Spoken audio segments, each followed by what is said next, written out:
Hi, I'm Willow. That was really hard to follow, so I'll do my best.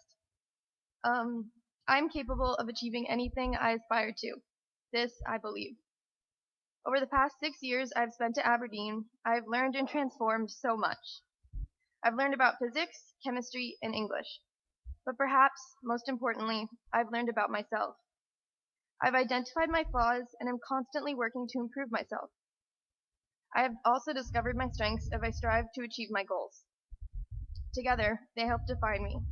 That's part of what I want to talk to you about today. What defines you? What makes you unique? What drives you? What motivates you? When I asked my classmates and friends to describe me, I heard a multitude of kind, honest answers.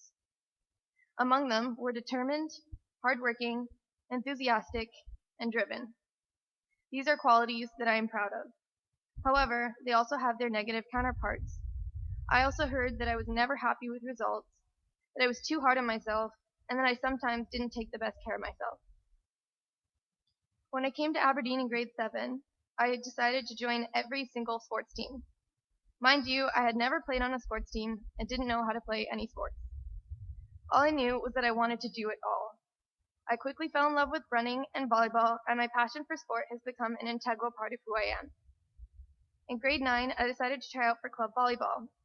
70 girls were at the tryout, and I was the only one that had never been on a team before. I remember screaming mine as loud as I could every time I passed, desperately trying to be noticed by the coaches. I ended up making the team, but that was just the start. That season, I attended every practice, in addition to skill building clinics as well as tournaments. I trained up to 6 days a week. The next year, I made an even better team. This year, I trained both with my club, KVC, as well as a newer club, T2. I'd also joined the Okanagan Athletics Club, where I began seriously to train for cross-country running and track and field with the city's best. I was obsessed. At the time, it all seemed easy. I could balance an intense athletic schedule with my academics and social life. Last year, I realized I cannot continue to do it all. I had made the extremely difficult decision to stop playing club volleyball in order to focus on my track and field. After the cross-country season was over, Tammy, T2's coach and a friend, reached out to me asking if I would try out for her U18 team. I thought I would not make it and decided to try out purely out of my love for the sport. To my surprise, I made the team and I decided to play one last season. However, I also knew I needed to prioritize my intense academic schedule while training the hardest I ever have for track. I would have a spirit council meeting at lunch, school track practice after school, followed by OEC track practice, and then I would go directly to volleyball practice. I would have a similar schedule every single day, and I loved it. Until it became too much, and stress would build up, and if you know me, you know I deal with stress with even more exercise. So I would go to the gym, or I would go for a run, and I overexerted myself to the point of complete exhaustion. My friends would ask me, why do you do this to yourself? And it always made me think of a few important moments, such as my second cross-country provincials, where I placed 15th out of a field of over 200 girls after 2 qualifying races. Sorry. Or when I took 7 seconds off my 800-meter personal best.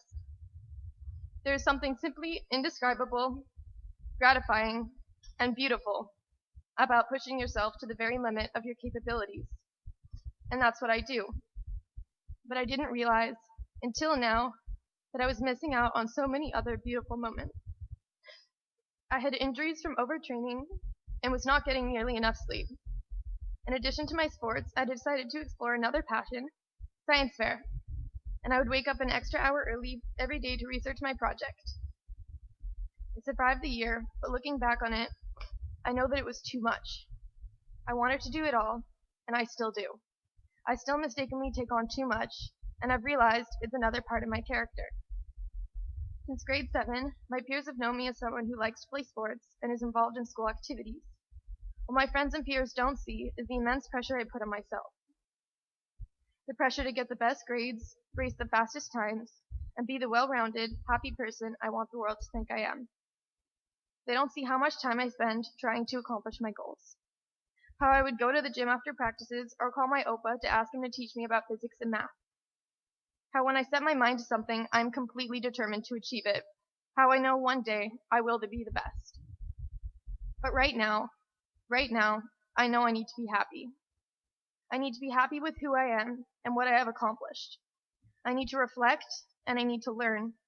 I need to be grateful for all the weekends my mom drove me to Kamloops or Coquitlam or Surrey to compete in a race that lasts 2 minutes and 20 seconds. I need to be appreciative for how my dad wished he could always be there and calls me right after his races.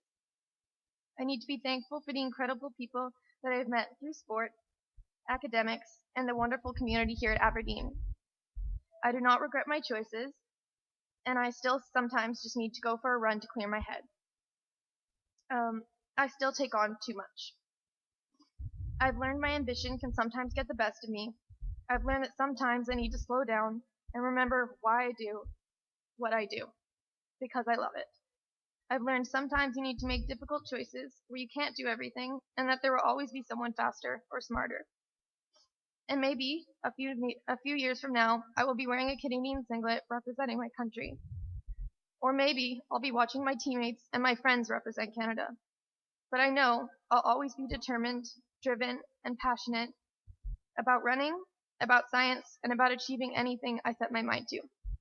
This I believe.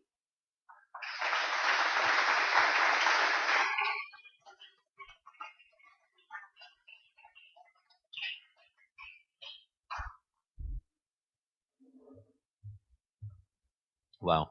So our speakers today obviously invested a lot of their time, their effort, and their passions. Can we give them one last huge round of applause? So thank you.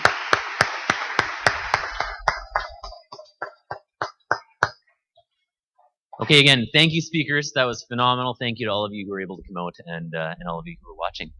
We have one more day of speeches tomorrow, so we look forward to hearing from them. Speakers, let's get you all up here. Mr. Oz would like to grab a picture. Right outside. Have a wonderful day. Thanks again, folks. Bye.